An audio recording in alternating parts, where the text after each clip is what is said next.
大家好，我是小懒。今天不讲政治了，今天讲个轻松的话题。最近网上有一张餐饮消费数据把内地和香港两地的消费认知差异直接给推上了全网热搜。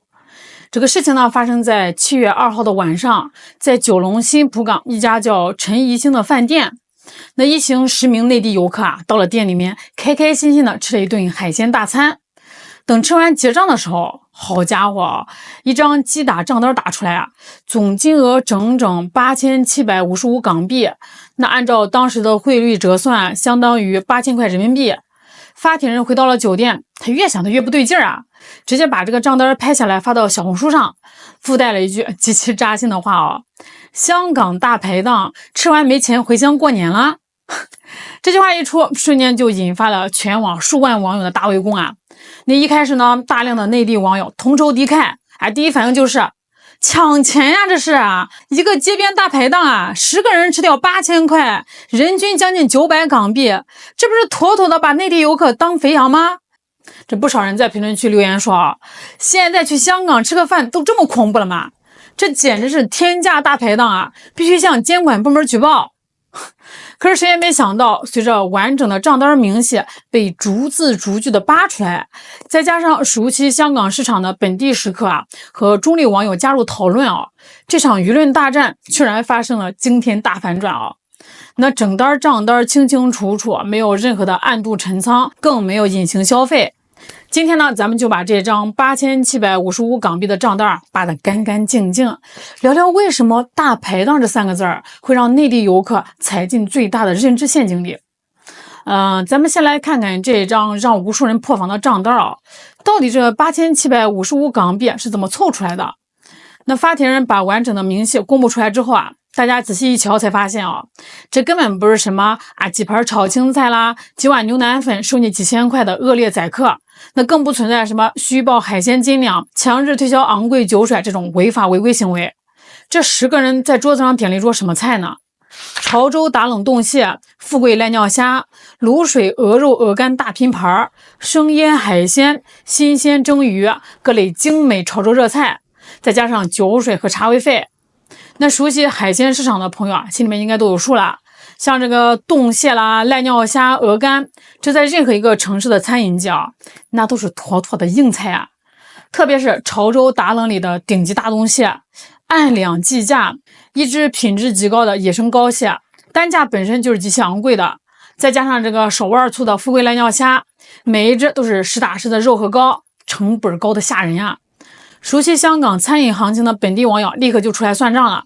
陈怡兴这家店虽然名字呢叫饭店，门面看着跟街边的大排档差不多都是这个折叠桌、塑料凳，但是人家在新浦港是几十年的潮州菜老字号，人家的菜品品质和定位都是直接对标商圈高端酒楼的。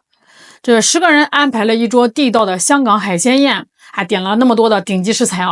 分摊下来人均不到900港币，在香港现在的物价消费水平下，这完全就属于正常的市场行情。店家甚至连服务费都没有按最高的10%严格收取还给抹了零头。那上海呢，有位网友的留言在评论区收获了几万个赞呢。他说的特别的中肯，只要店家点菜前明码标价，结账按标价结算，没有虚报斤两，没有暗度陈仓，那商家就不存在欺诈。我们要打击的是欺诈和阴阳菜单，而不是因为价格超出了预期就说人家宰客。那不少网友留言评论说这位上海网友见惯了世面，说的是最中肯最客观的。但是这一套说辞呢，很多内地的网友依然觉得心里面膈应。发帖人自己也表示桌上这些海鲜在内地的很多沿海城市都只能算是普通的家常菜，根本就算不上什么高不可攀的高端大餐。评论区里有广东珠海的网友直接拿当地的餐饮行情对比，同等分量同等档次的一桌海鲜，在珠海2000多块人民币就能吃得心满意足了，还能剩不少。还有湖北的网友留言调侃出门在外简单吃碗牛腩粉或者港式烧鹅饭就实惠的很多，怎么吃个大排档还能吃出8000块而熟悉香港市场的网友直接回应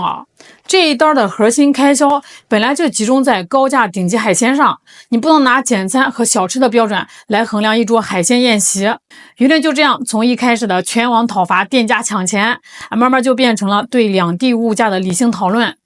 但是问题来了既然是明码标价，为什么内地游客结账的时候还是会被吓一跳呢？甚至还调侃差钱回乡过年呢？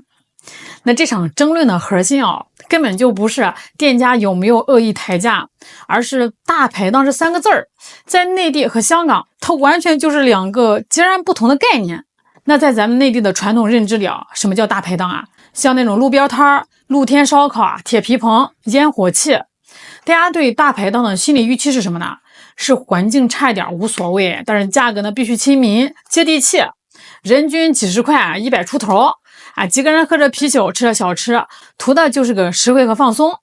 如果有这个内地游客走进一家看着像大排档的店，那心里面的潜意识就会自动把这个预算锁定在平价消费上。大家都觉得那既然都坐在塑料凳上了，踩着水泥地面了，怎么可能吃出天价来呀？可是香港的大排档完全是另外一回事儿。在香港的新浦港、庙街、西贡，甚至是石澳，那很多挂着铁皮棚、摆着塑料凳的海鲜档，表面上看着破破烂烂的，保留着上世纪60、70年代的排档风格，但是他们的定位本质上是承接高档宴席的海鲜酒楼。他们主打的是潮州打冷、生腌蟹虾、避风塘炒蟹、顶级膏蟹。人家的菜品定价从来就不是对着夜市小吃来的，而是直接跟正规的中式大酒楼看齐的。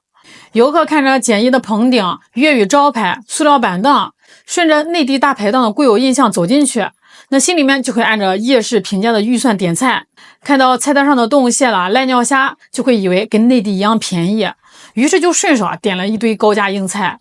那等结账的时候，店家就拿出一张按照香港中式酒楼标准算出来的账单，8755港币。这种心理预期的巨大落差，一下子就被无限的放大了。发帖人感慨差点没钱回乡过年，本质上就是这种认知落差带来的心理冲击。它绝不属于消费陷阱或者是店家欺诈如果游客在点菜前主动就问清楚冻蟹当天的实价是多少，按什么单位计算，问清楚服务费和茶位费的收取比例，10个人当场权衡一下，选择调整菜式或者是换一家店消费，那这种不愉快的误会就会完全避免了。那么为什么同样一只冻蟹、一只濑尿虾在珠海卖200，到了香港就要卖几百甚至上千呢？因为香港餐饮店家背上的3座大山，是内地沿海城市根本就无法想象的。那首先就是租金香港的寸土寸金全球闻名新浦港虽然不是中环、尖沙咀那种超一线的核心商圈，但一个地铺的月租金动辄就是10几万甚至几十万港币那在内地的很多城市这餐饮界的租金成本可能只占总营业额的10%到15%，而在香港呢，租金成本往往能吃掉总营业额的30%甚至更高。你每一口吃下去的海鲜里面至少有1/3是在替店家给房东交租金。那其次呢就是人工成本在内地一个餐馆洗碗工服务员的月薪可能就是3、4千或者是5000元人民币，但是在香港市面上一个普通洗碗工的月薪是18000港币起步，稍微有点手艺的潮州菜主厨、切配师傅月薪都是25000到35000港币搞得我都想去香港洗盘子了。香港的餐饮业长期面临劳动力短缺的问题，不给够薪水根本就招不到人。这高昂的人工成本是内地的3到4倍那这些开支最终必然要摊到每一道菜的价格里。最后呢，还有海鲜供应链的层层溢价。内地的沿海地区，那比如珠海了、湛江、宁波，海鲜供应链呢极其的成熟简短，很多都是从渔船直接到餐桌，中间环节极少，运输成本极低。而香港呢，由于本地渔业产量有限市面上绝大多数的高端活鲜、冰鲜全靠外来进口或是内地供港。那一只活蟹、一只活虾经过报关、检疫、冷链运输，水产中间商多层转手，到店家手里的时候，进货成本本身就已经是个天价了。所以呢，珠海的2000块和香港的8000块，买的不仅仅是海鲜本身啊，买的是背后截然不同的城市运作成本。那整件事最核心的反转是这份完整公开的账单自证了合规，服务费也是明码标注。网友的舆论从一开始的质疑抢钱，慢慢变成了认可行情，再分化成内地游客觉得贵，本地食客觉得合理，中立网友指出两边认知都没有错，这就构成了这次事件非常完整的舆论变化过程。那这件事呢，也给所有计划去香港旅游体验美食的朋友们提了一个非常实用的提醒哦。去香港街边吃海鲜或者找老字号，千万不要单凭门店的门面去预判最终的总价。落座之后优先确认海鲜当天的实价是多少，问清楚用什么计价单位，确认茶位费的收取标准和加服务费的比例，然后呢，再决定冻蟹、濑尿虾这类高价食材点多少。如果在事前不核实价格，凭着内地的贵有印象直接下单，很容易再次出现结账时超出预算，引发消费争议的情况。一座城市的消费水平是由它的经济结构、租金、人工和供应链决定的。店家做到明码标价、诚信经营，游客做到理性消费、提前核实，两地的文化和消费交流才能更加顺畅。好啦，今天就聊到这儿了。你们觉得10个人在香港吃一桌海鲜花了8755港币，到底贵不贵呢？欢迎大家在评论区聊聊。我是小兰，咱们下期再见。